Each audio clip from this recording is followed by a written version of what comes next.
everyone, Adriana here. Have you ever heard that humans are closely related to monkeys? We look totally alike, right? Okay, maybe not so much, but it is true that we share a lot of our DNA with monkeys. If you look at their fingers and their thumbs, you'll see that we have really similar bones to monkeys.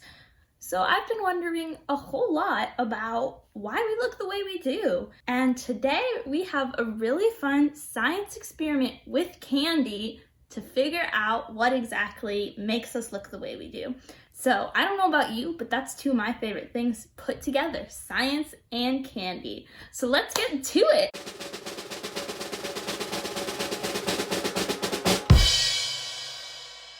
So before I start a science experiment, I like to learn a little bit about the scientists and science that already exist related to what I'm trying to learn about. So today I'd like to introduce you to Margaret Woo. She is a statistician, meaning she studies math and statistics, and she also taught herself how to be a computer programmer. She's really cool because she developed this really important tool called the Watson tool, and it's used to measure the amount of genetic diversity within a population. However, sadly, her contributions to developing this tool were really ignored, and her colleague Watson published a paper about the tool she helped make without even recognizing her name. Eventually, though, she did become more known, and all of her hard work was recognized. Despite all of these challenges, she says that she learned to believe in herself and that everyone can overcome a lot of things. Challenges are a huge part of everyday life and a huge part of science as well. So before we dive into our candy DNA experiment, let's head over to my friend Katie for some tips on how to overcome challenges. Hi everyone, my name is Katie Wolber and I am a junior at Occidental College. This year and every year will bring new challenges, changes, and possible setbacks. At first, it may feel difficult to persist, but I want to let you know that you are able to find a way. As Margaret Woo said, I've learned to believe in myself a lot better, that I can do things that I couldn't when I was younger. I always feel that everyone has the capacity to do things when they put their mind to it. How are we supposed to rise to the challenge when a wrench is thrown into our plans? That's what we'll be talking about today. First, remind yourself of why you originally set this goal. Are you able to still fulfill that purpose, but in a different way? When you set a goal, write down why you are setting that for yourself. There might be many different reasons and little pieces within that overall goal. Are you able to still do any of those? Can you make new, different plans that still fit those desires? Next, you need to believe in your ability to make the best of the situation. Approaching a challenge with a positive growth mindset will get you so much further than approaching it with a negative fixed one. Switch from saying, "Ugh, it ruined all my plans." Instead, say to yourself, "What is within my control? And what can I do going forward?" By being clear on why you're originally pursuing your goals and believing in your ability to make the best of the situation, you will be much more prepared to deal with any challenges or setbacks that you may face. Thanks everyone. Now back to you, Adriana.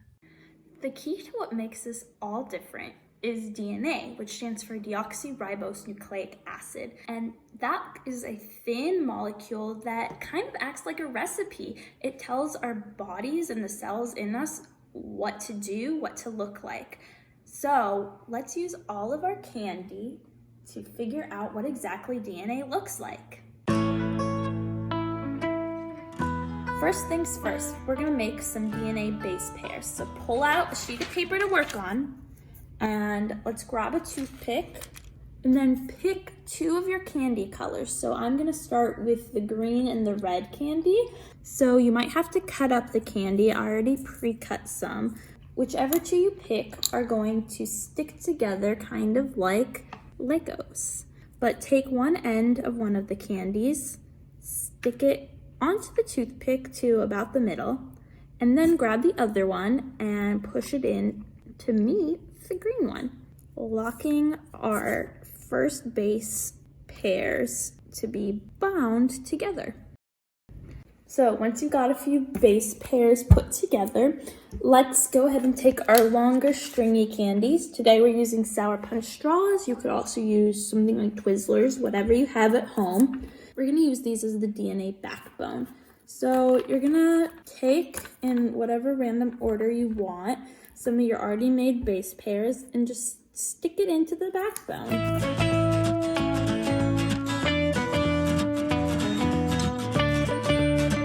So once you have your little ladder all put together, you need to shape it into the DNA shape.